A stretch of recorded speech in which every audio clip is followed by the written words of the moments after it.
जब गाड़ी जाके धइले कहले कि आवतानी फोन पर बतइले ए सखी काले तो सैया जब गाड़ी जाके धइले कहले कि आवतानी फोन पर बतइले लागे 24 घंटा ट्रेन में पटना उतरी है साजे ए सखी जातानी बर्तन हम हाजे हमर पिया जी अवतारे आजे ए सखी जातानी बर्तन हम हाजे दिल से पिया जी अवतारे आजे पिया जी अवतारे पिया जी अवतारे सावन रिकॉर्डिंग स्टूडियो लाल बिटिया पिया जी अवतारे आजे पिया जी अवतारे आजे जब से शादी भइले सैया न कइले खाना बनावल हमर हाथ के जातानी हम ऐसन बतावे खोई है हथवा चाट के ए सैया हां हां जब से शादी भइले सैया न कइले खाना बनावल हमर हाथ के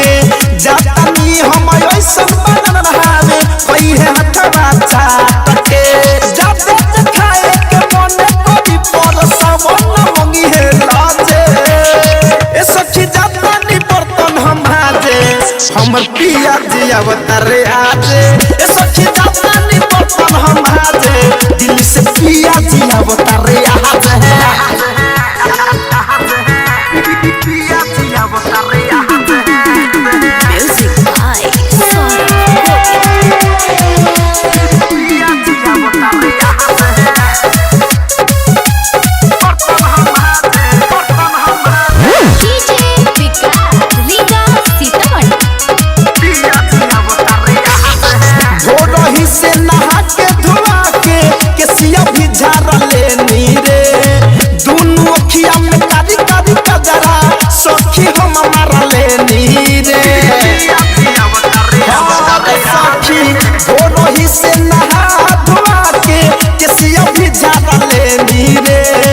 दुनु अखिया में कारी कारी कजरा सखी हम मार लेनी रे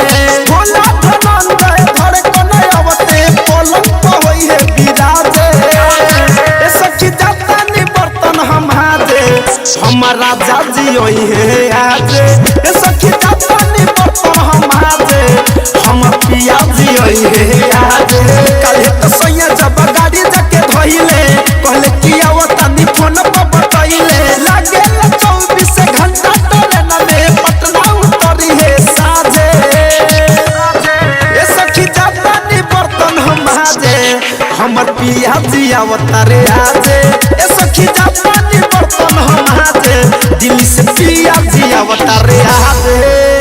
अरे हाँ सखी आरसीएम म्यूजिक न्यू ऐप अभी डाउनलोड कीजिए हमारे गूगल प्ले स्टोर से और पाए भोजपुरी लोकगीतों का एक से बढ़कर एक ऑडियो वीडियो सॉन्ग बिल्कुल मुफ्त।